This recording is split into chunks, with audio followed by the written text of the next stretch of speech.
crime, and also your father. No, that's not true, that's impossible! Greetings, Traveller, my name is Ellis Miller and I make TTRPG content that I hope you will love. When sitting down and thinking what videos to make next, I looked at my list and I saw this one and got super excited. Now, I didn't consider it super vital that you know all about this, but nonetheless, I wanted to address it and help you with it. Without any delay, in this video I'm going to give you some tips on giving your character a distinct voice. And by voice, I do mean their voice that you employ as they speak. Now, you may have heard some people say that NPCs don't need a voice and that you shouldn't worry about acting when GMing. Well, those people are absolutely right to say that. I like doing voices when running simply because it completes the character for me and I feel 100% in character, which allows me to more easily reach into the mind of that character. The tables I've been at have liked it and welcomed it, but there are tables who consider it gimmicky or cringy or too much. Sorry, I guess my plasmoid character has to talk like me now, a human being. But your game still can and will be awesome without character voices. Never let anyone convince you that you need to do voices. If you don't feel comfortable doing so, don't do it. But I still urge you to watch this because I want to dispel any worry you might have and show you that doing minimal voices can make you feel like a scene painting genius. There are different levels to this. You can choose a voice in a simple method or a more in-depth method that requires a tiny bit of extra thought. So, let's get started. Let's get started before I vomit. First of all, people will say, now, I'm not a voice actor when they talk about this, but I'm also not a voice actor, and you don't need to be either. I advise you as a GM who loves doing voices and noises, not as a voice actor. Never put the pressure of being voice actor or impressionist worthy on yourself because, honestly, you don't need to. When giving a character a voice, you need to ask one main question. Who are they? The answer to that question will give you your voice. There we go, I think I've earned this. Right, where was I?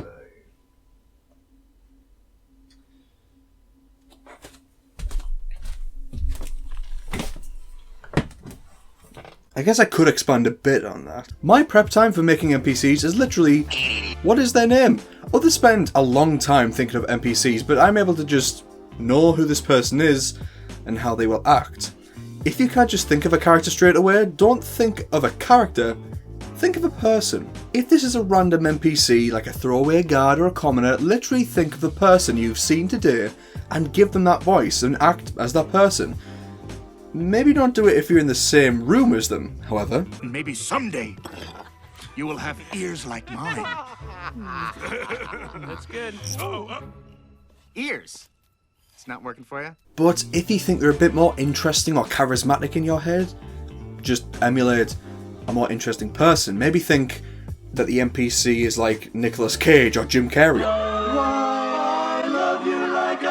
Now that is the baseline. That was what I meant before about a simple solution.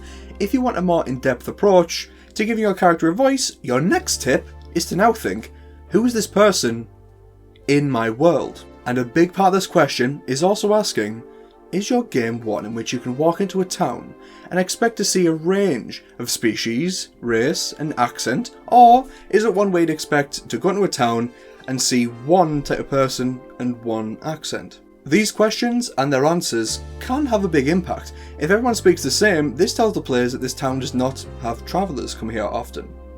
Why is that? Travel dangers or something worse? If everyone speaks differently, is this because travel is made easy and travelling isn't dangerous? Or is this a town made by everyone who lives in unity? You may choose that everyone in this town speaks with the same American accent because it will make your players feel like they are in Kingsport or wherever this place is. Once you know what kind of world, town or star system your character lives in, here is a list of things you should ask. What is their station or class? Is this person a refined aristocrat or a commoner? And based on this station, how do they treat other people? Will they talk down to others or will they greet the PCs warmly?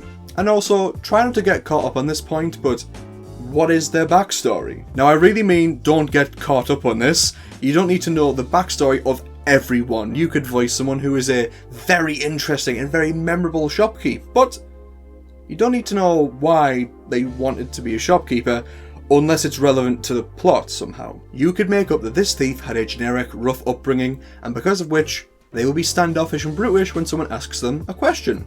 Simple as that. Once you know this character, think about more specific character qualities that will define how they speak. Things that may be visible to who they're talking to, and are reflected in their voice. How old are they? You'd expect younger people to have a higher and softer voice, while older folk have a more airy and gravelly texture to their voice. You saved me. Why? Old habits die hard, I guess. What gender are they? I believe in gender equality and the fluidity of gender. You know, the right opinion. So approach using gender with maturity and kindness going forward. The old wisdom is that biological males will probably speak deeper than biological females. But this isn't always true. There are men with higher voices and women with more alto voices. Blowing up a Somerset? The beatdown at the bar? Огонь по готовности! And also look into voices of those from other genders. Gender doesn't factor much into things beyond pitch, really. Just, you know, if you're a guy, don't voice every feminine character with that very fake, squeaky voice as if this is how ladies talk. He's not the Messiah, he's a very naughty boy. Just go into a higher register than normal. Maybe softer, and even deeper versus high-pitched isn't always consistent, so you can be fluid with it. Now, these next two may play an even bigger part into how someone speaks. Accent. Oh boy! The topic of accent is one that makes my eye twitch to this day. I've not been good with accents in the past, and I'm only a little better now, but you know, there are worse impressions out there. Carly, it's not Southern. Look, it's actually very British if you think about it. Listen. Would you like to go to the library, check out a book? Why do you do this?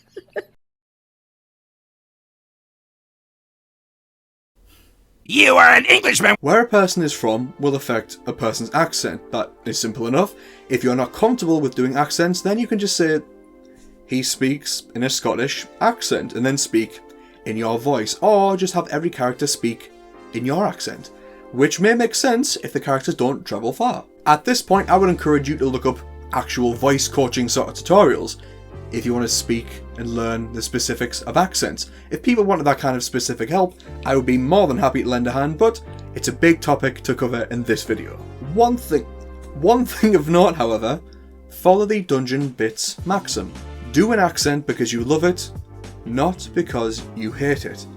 Don't be offensive, in other words. Don't choose a particular people around the world and choose for your evil character to speak like them because you think their real-life counterparts are evil. Instead, use an accent to reflect where a person's from, and that's it.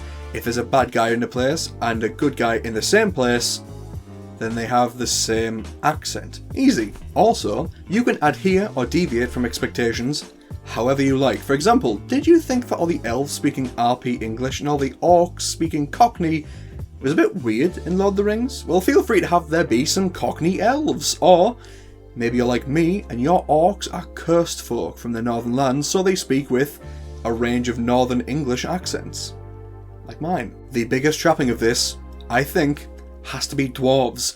Everyone genuinely adores the combination of Scottish dwarf. Feel free to change this to something like a sultry Texan tone, or just stick to the beloved Scottish dwarf ancestry, or race, or species, whatever you want to call it. This one's pretty unique. Unlike our world, the shape of a skull, the presence of fangs, the size of a nose or tongue can affect the sound of a voice. A simple example would be a snake or reptoid sort of creature could speak with extended hissing parts of the S's. Also, try to literally form your face into the person you're mimicking. Are you playing someone like a 40k orc with a cartoonishly large bottom jaw? Do that and see what it's like to live like that, to speak like that all the time. Think of the cultural impact of being an elf. This long-living mystical creature, are they affected by this? And speak slowly because they have all the time in the world. Like the Ents from Middle-earth. Straight up, listen, right? Imagine having a beak, no lips, a beak, or a draconic skull. Try talking without your lips. Personally, I like to do this if I'm voicing undead. Creatures whose muscles are dead. Skeletons without skin or muscles.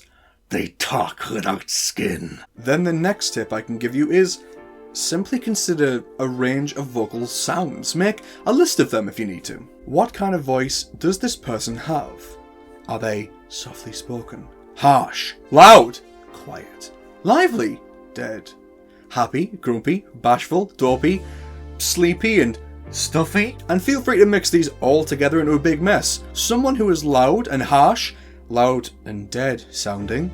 Think of these like tags that you can add together to make a voice. Old, loud, high pitch, grumpy would make a grouchy old man. And my final tip is this. Practice. You're not going to be able to suddenly voice a whole cast of characters, each with gripping and interesting voices right away. My way of practicing is just imagining what a planned NPC may sound like, trying out new voices that sounds cool in the car till I pick one. Whether it's in the car, in your room, when you're alone, or with interested friends, practice and don't be afraid to look silly. It'll feel silly at first, but you'll come around to feeling confident while doing it. To summarise, who is this person? What experiences and parts of their background have shaped them? And what physical attributes may affect their voice?